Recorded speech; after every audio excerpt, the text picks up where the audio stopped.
Hey everybody, Joe Joseph here for thedailysheeple.com, and this is your news shot. So Activist Post has a very disturbing article.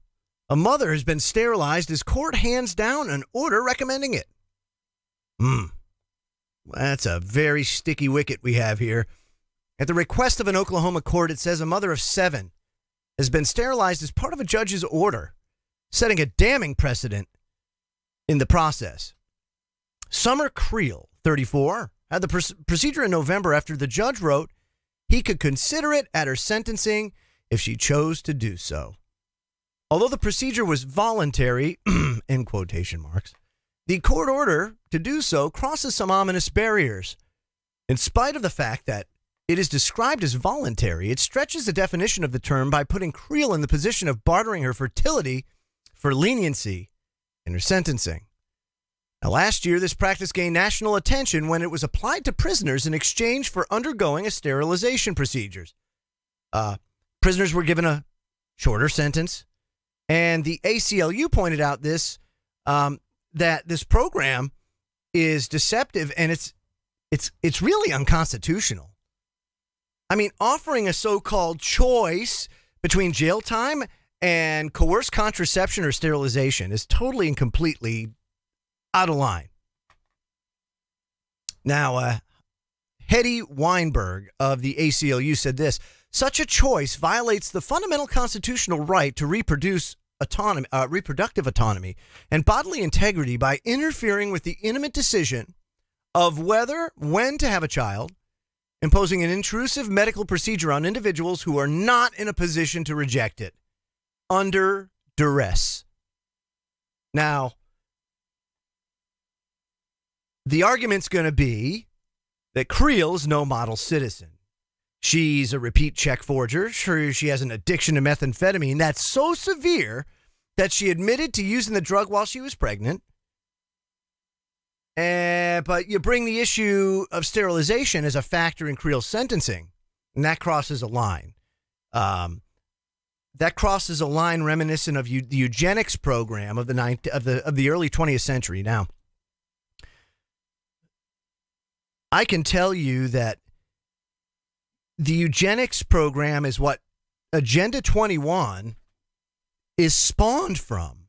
That is basically the Rockefeller Foundation's baby. You know, that is the powers that shouldn't be. That was their idea. That is what Hitler used as criteria to go about building the master race. It was all eugenics.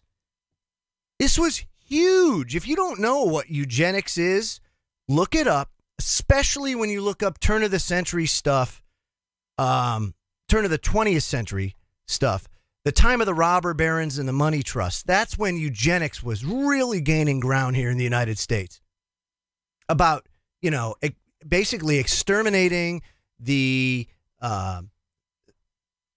just slow people. If they had a birth defect, get rid of them.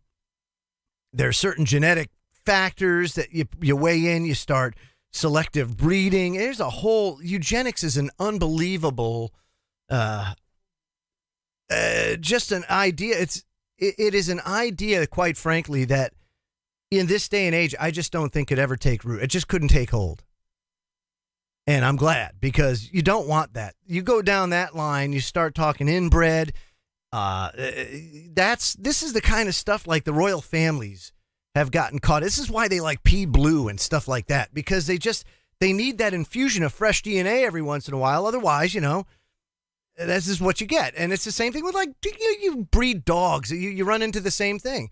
You start breeding dogs too much and together and families, and they cross bloodlines. It ends up being a big fiasco, a big mess. You end up having birth defects, inferior lines. It's bad. So eugenics as a science was a complete and total failure.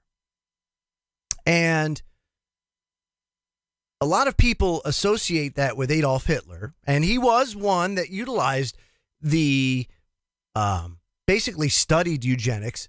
However, the science itself began in the late 1860s.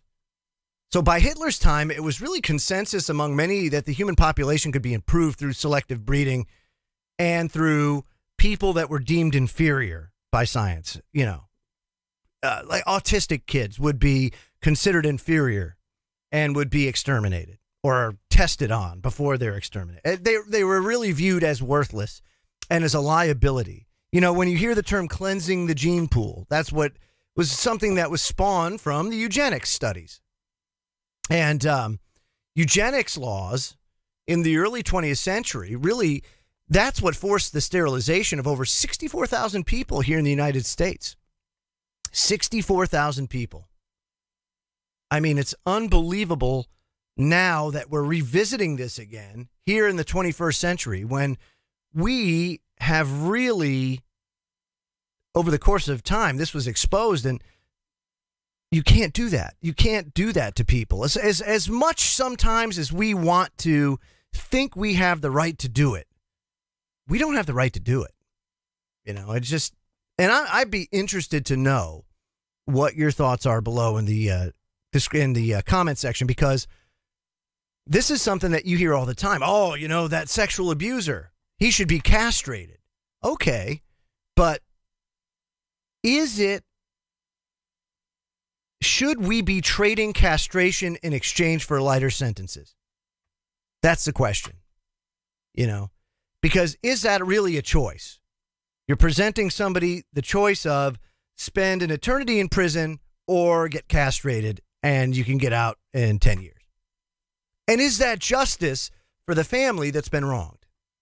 That's the question that I have for you. Comment below. I'm Joe Joseph. This was the DailySheeple.com's News Shot, and I will see you again real soon. Have a great day, everybody.